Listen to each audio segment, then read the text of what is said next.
Dans l'épisode de Plus belle la vie du mardi 12 octobre 2021, Barbara, Léa François, retrouve Emma, Pauline Bression, à l'hôpital et lui demande des nouvelles de Baptiste, Brian Trésor.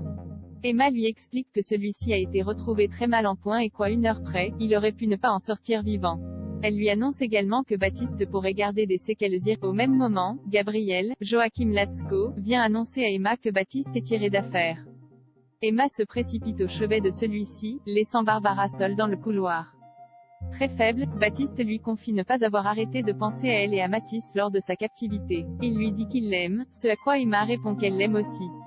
Restée seule dans le couloir, Barbara trouve le temps long et, triste, décide de quitter l'hôpital. Au lycée Scotto, Betty, Horia Benabé, fait tomber un sachet de cannabis devant Nathan, Thibaut Vanek. Bien que prise sur le fait, elle affirme que la drogue ne lui appartient pas et Kylian, Tim Rousseau, décide de se dénoncer. Le jeune homme est conduit chez le proviseur, qui lui annonce qu'il risque une exclusion définitive et des poursuites judiciaires. Nathan indique que Kylian essaye de couvrir Betty et Rocha. Charles Schneider, touché par cette petite histoire d'amour entre adolescents, décide de se montrer clément. Kylian ne devra donc faire que des travaux d'intérêt général. Plus tard, Betty retrouve Kylian en train d'effacer les tags des casiers du lycée. Dans le même temps, Noé, Florian Le Sieur, retrouve Lola, qui a installé une tente près de l'arbre qui l'ont sauvé. Les deux adolescents s'embrassent et cèdent à la tentation. Jacob débarque chez César. Kevin avoue la vérité à Camille.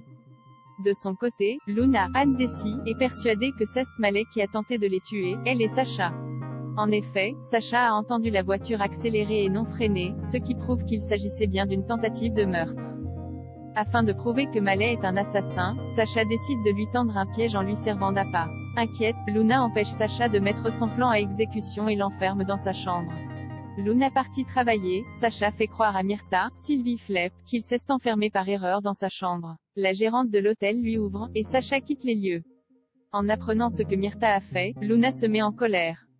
Elle craint que quelque chose de grave ne soit arrivé à Sacha, d'autant qu'il ne répond pas au téléphone. Au même moment, Sacha se promène seul au Mistral et se met à paniquer. Il rentre donc au Select, où il raconte à Luna avoir eu l'impression que quelqu'un voulait le pousser sous une voiture. Les deux personnages décident d'attendre Mallet devant chez lui. Lorsque celui-ci arrive, Sacha reconnaît sa démarche puisqu'une fer manque à une de ses chaussures. Il comprend qu'il a bien été témoin de quelque chose et décide d'enquêter sur Mallet. Au commissariat, le procureur donne une conférence de presse et annonce que le faux Jacob a été identifié comme étant un certain Pascal Henry. Claude écoute la conférence depuis chez lui, et annonce à César, Grant Lawrence, que Jacob a été tué par la police. Au même moment, on sonne à la porte.